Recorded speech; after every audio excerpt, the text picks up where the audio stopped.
Chevrolet's SUV overhaul continues with the all-new 2024 Traverse. Let's check it out.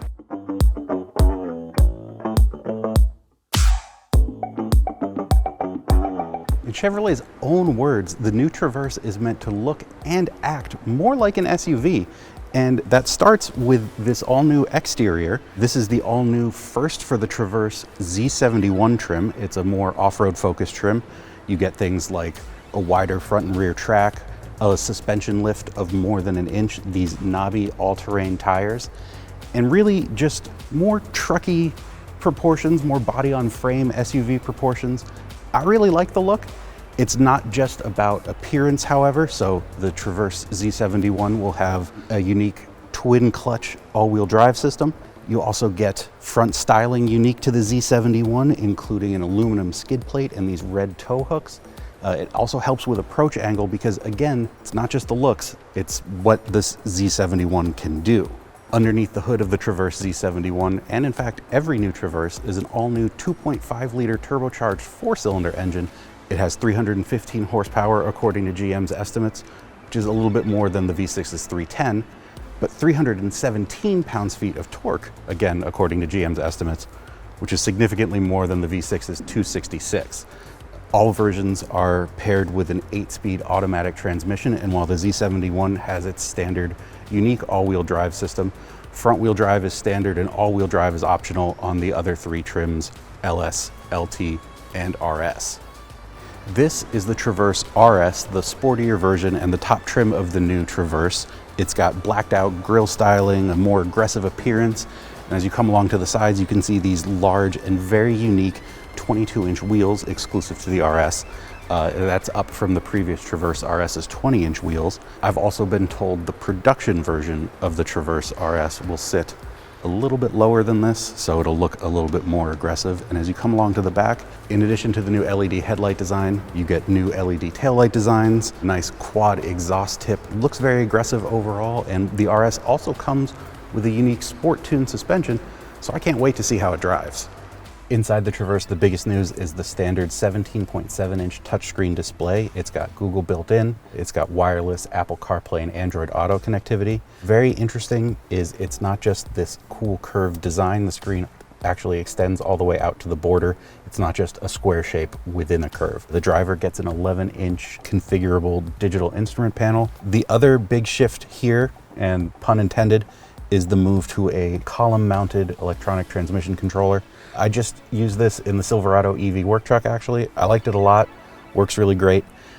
I prefer, console-mounted shifters, but if you're gonna put this here, what you wanna do is open up storage, and that does happen here in the Traverse. You have these large cup holders, wireless device charging, an extra storage compartment down here, big center console, and then underneath the console, you actually have a pass-through with more storage as well. Overall, the cabin, especially up front, feels very roomy.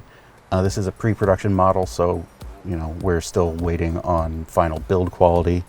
But overall, things feel nice. The faux leather here is a nice touch. The stitching, the Z71 and the headrest looks nice. But yeah, feels very roomy, feels very comfortable, feels like a 3-row SUV, as it should. Let's check out the second row. Here in the second row of the Traverse Z71, I'm sitting in the second row captain's chairs, which come standard on most trim levels of the new Traverse. The base LS comes with a standard second row bench, and the LT trim comes with captain's chairs, but you can get a second row bench. The seats are fairly comfortable, got a good amount of room. I have some nice climate controls here, USB-C ports, and a household style outlet down here as well. And I also have this nice all new dual glass panoramic moonroof here, which really helps open up the cabin. The belt line is also a little bit lower than in the previous Traverse, so things feel a little bit more airy, I think. It's a comfortable place to be, not too much else to report. This being the Z71, it does not have one-touch power folding second row. We'll show you that in the RS in a second. But these do fold, and they do fold from both sides, which is a nice touch, so you can access the third row from either door on the Traverse instead of, only one side like before. We should check out the third row now, even though I don't fit super well. But let's get in. Back here in the third row of the Traverse Z71, and it's not a great place to be for someone of my size. I'm 6'1" and not very small. And as you can see, I'm already sticking my leg into the aisle between the second row captain's chairs.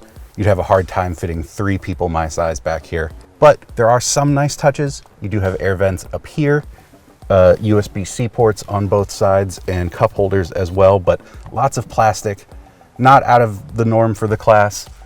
I wouldn't mind some more visibility as well. This is a very large C-pillar, and it does sort of make this feel a bit claustrophobic. But overall, not out of the norm for the class in terms of third row room. But as we've seen with the new Toyota Grand Highlander, third row space is becoming more important to consumers, and this isn't the best. It's also probably not the worst. Chevrolet says it aims to keep up its cargo space crown with the new Traverse, and while we haven't tested this area out just yet to see how it does in our measurements, the top trim RS does come with 2 nice features that should make loading and unloading a bit easier. You have power folding third and second row controls, and nicely up front you also have one-touch power folding for the second row, so you have better access to the third row. One other cargo-friendly feature of the new Traverse is its AutoSense power liftgate, which, rather than relying on the clumsy old kick method to sense your foot when you're back here, just knows that you're back here with the key, and after a little bit will open automatically. So if you have your hands full, you don't have to go fumbling for the key, and you don't have to try to dance around like an idiot and end up in the Cars.com blooper reel.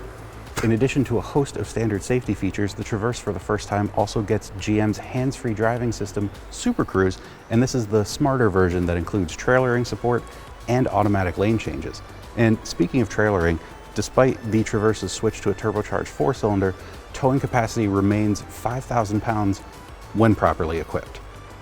Overall, I like the look of the new Traverse a lot. I think all the tech is a big leap forward for it. I'm very excited to get behind the wheel of both the RS and this all-new Z71. And for my full up close, be sure to head to Cars.com. Be sure to subscribe to our channel and turn on notifications so you can stay up to date on all the latest from Cars.com. And if you're enjoying this, go ahead and give us a like.